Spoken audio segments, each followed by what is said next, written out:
ओम शांति। 30 नवंबर 2023 की साकार मुरली से होमवर्क।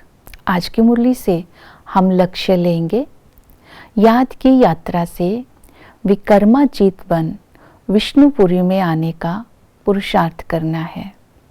आज सारा दिन याद और सेवा, इन दो बातों पर अटेंशन देना है। इसके लिए बाबा ने विधि बताई, मन मना भव। मन मना भव अर्थात घर गृहस्थ में रहते माया पर जीत पाने के लिए मन मना भव स्थिति में रहना है। मन मना भव मंत्र भी है, मन मना भव श्रीमत भी है। ध्यान दीदार की आदत नहीं डालनी है, तो इसके लिए आज हम स्वमान लेंगे। मैं मास्टर सर्वशक्तिमान हूँ। सर्वशक्तिमान बाप से योग लगाकर माया को खिलौना समझ उस पर जीत प्राप्त कर विश्व का मालिक बन रहा हूँ। दूसरा स्वमान लेंगे, मैं तकदीरवान आत्मा ज्ञान और योग की धारणा कर अपनी तकदीर को ऊंच बना रही हूँ, अपने कर्मों को श्रेष्ठ बना रही हूँ। इस स्मृति में सारा दिन रहना है। मन मना भव को दूसरे शब्दों में कहेंगे रूहानी यात्रा।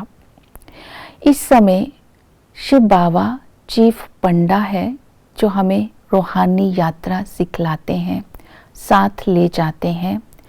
पूरे कल्प में एक बार ही ये यात्रा बाबा कराते हैं। तो इस यात्रा को करते समय ज्ञान का दान भी करना है। ये यात्रा है बुद्धि योग बाप के साथ लगाना। ज्ञान का दान ये भी करना है। इस यात्रा का जो है मंजिल है वो है स्वीट होम और स्वीट राजधानी। तो ये ज्ञान का दान देना है कि इस यात्रा को करते हम स्वीट होम जाएंगे, फिर हम स्वीट राजधानी विष्णुपुरी में आएंगे। और इस वर्तमान समय हम ब्रह्मापुरी में रहते हैं। तो बाबा ने ये भी स्मृति दिलाई कि जब हम स्वीट होम में जाएंगे तो नॉलेज के संस्कार जो है मर्ज हो जाएंगे, अर्थात समाप्त हो जाएंगे, और वहाँ प्रारब्ध के संस्कार रहेंगे आत्मा के अंदर स्वीट होम में। इसी प्रारब्ध के संस्कारों के अनुसार ही भविष्य राजाई में हमें पद मिलेगा। तो अपने अंदर आज चेक करना है कि आत्मा के अंदर मैंने कैसे संस्कारों को धारण किया है। वो बाप की याद से ही हम अच्छे संस्कार धारण कर सकते हैं। तो सारा दिन निरंतर बाप की याद में रहना होगा। याद करते रहेंगे तो खुशी का पारा भी चढ़ा रहेगा। और पिता के संबंध से इस समय बाबा हमें विश्व का मालिक बनाते हैं और बाप द्वारा ही हमें शक्ति मिलती है, बाबा द्वारा ही हमें प्रारब्ध मिलती है। तो इस समय सारा दिन बाप की याद में रहना है। दूसरा, टीचर के संबंध से बाबा हमें पढ़ाई पढ़ाकर बहिश्त की बीवी बनने के लायक बनाते हैं, अर्थात विश्व की महारानी बनाते हैं।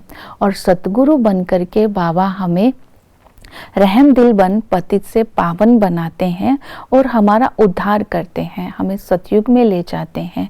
तो ऐसे बाप टीचर और सतगुरु की आज्ञा ये है कि दुख धाम से सुख धाम में जाना है तो संगम पर अपना सब कुछ ट्रांसफ़र कर दो, अर्थात तन मन धन समय एनर्जी ईश्वरीय सेवा में जितना लगाएंगे उतनी याद भी रहेगी और हम भविष्य के प्रारब्ध भी बना पाएंगे।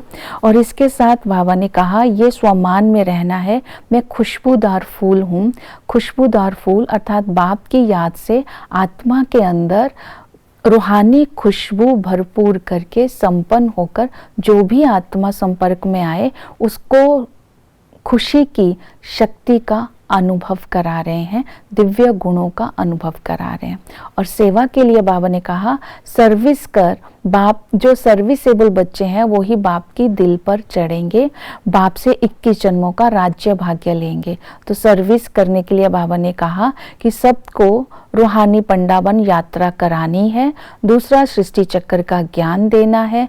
तीसरा, सत्य बाप का परिचय देना है। ओम शांति।